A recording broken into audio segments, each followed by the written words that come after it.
in Saudi Arabia, this is a region that's moving fast.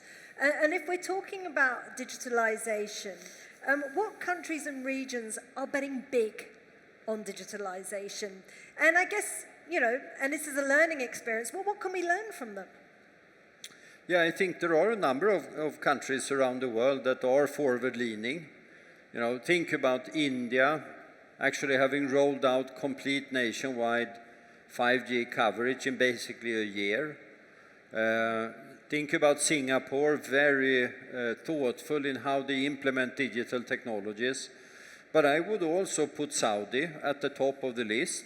It's a very strong engagement from leading leaders in the political system, in the government, about pushing the digital agenda.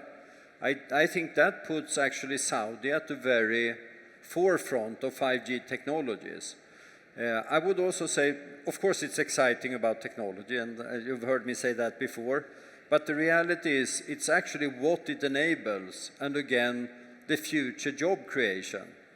And think about 4G. 4G, you know, as we said before, digitalized the consumer. We got the app economy, we got the all the different type of apps. Most of them were created actually in China or in North America. Why was that the case? Well, those were the first two countries to roll out nationwide strong data networks for the mobile, i.e. 4G. So what if we would think about an analogy, it's about job creation. So think about 5G, what I said before, we're going to get efficiency gains in the economy. We're going to lose jobs due to 5G. We have to recognize that. That becomes more efficient. Every technology generation in the past has, though, generated more new jobs. So it's all about being part of that job creation. In the 4G world, the jobs ended up being created in, as I said, the US or China. 5G will be also getting jobs created where we have 5G networks.